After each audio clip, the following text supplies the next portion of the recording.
বাংলাদেশের এই সংকটপূর্ণ একটি যে সময় চলছে, এই সময় আসলে বাংলাদেশের মানুষ একসাথে আমরা দেখতে পাচ্ছি টিএসসির এই চিত্রটি যে পুরো বাংলাদেশের মানুষ আসলে একসাথে চায় কিভাবে আমরা এই বিপদটি থেকে আসলে বের হয়ে আসতে পারি।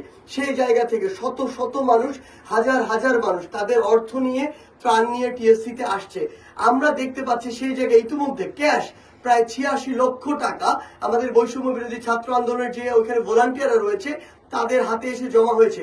তাছাড়া আমাদের যে ব্যাংক অ্যাকাউন্ট, বিকাশ, নগদ কিংবা যে রকেট রয়েছে, এই অ্যাকাউন্টগুলোতেই মানুষজন তাদের যথাসাধ্য চেষ্টা করছে এই টাকাগুলো দিয়ে, ফান্ডগুলো দিয়ে আমাদের যে ভাইরা বন্যা কবলিত এলাকায় রয়েছে তাদেরকে সহযোগিতা করার জন্য।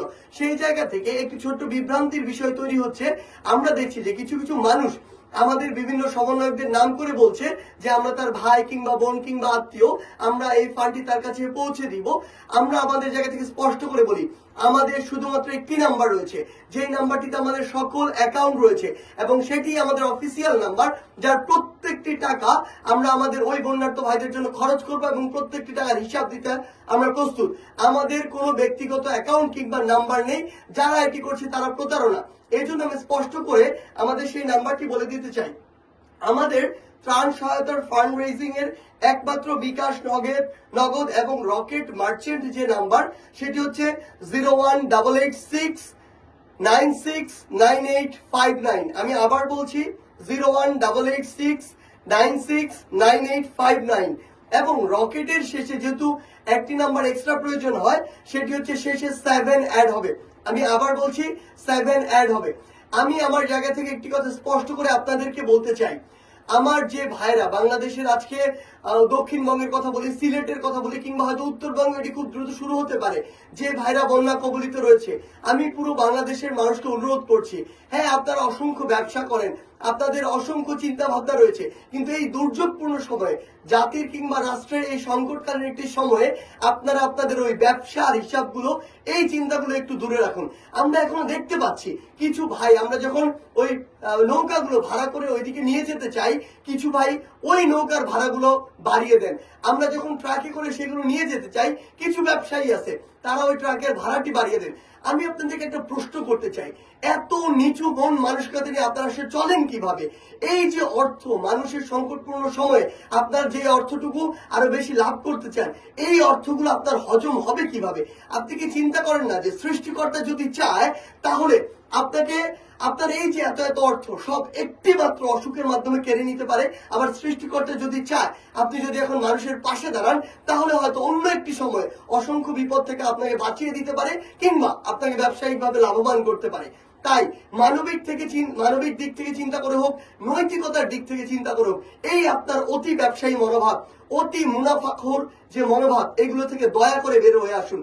এটি শুধু মানুষের সমস্যা নয়, এটি একটি দেশের সংকটকালীন সময় এবং আমরা সকলে যদি একসাথে কাজ করি তাহলে এই সংকট আমরা উতরে যেতে পারবো। এবং আমার প্রশাসনের যে ভাইরা কিংবা স্বেচ্ছাসেবক যে ভাইরা ওই বন্যার্ত এলাকাগুলোতে গিয়েছেন, আপনারা যারা আপনাদের জীবন দিয়ে চেষ্টা করছেন আসলে আমাদের ভাই বোনদেরকে সেভ করার জন্য, আপনাদের সহ আর্মি বলি, কোস্টগার্ড বলি, নৌবাহিনী বলি, যারা ওই জায়গাগুলোতে কাজ করছেন, আপনাদের প্রতি একটি অনুরোধ, আপনারা গ্রামে গ্রামে গিয়ে, পাড়ায় পাড়ায় গিয়ে সবার আগে আমার ওই ভাই বোনদেরকে উদ্ধার করার ব্যবস্থা করুন। আশ্রয় কেন্দ্রগুলোর যে দ্বিতীয় তলা, তৃতীয় তলা, এগুলোতে নিয়ে এসে রাখার ব্যবস্থা করুন। কারণ আমরা ইতিমধ্যেই জেনেছি যে নিচ তলাগুলো যেগুলো রয়েছে আশ্রয় কেন্দ্রের, সেগুলো ইতিমধ্যে আসলে পানি দিয়ে পূর্ণ হয়ে গিয়েছে।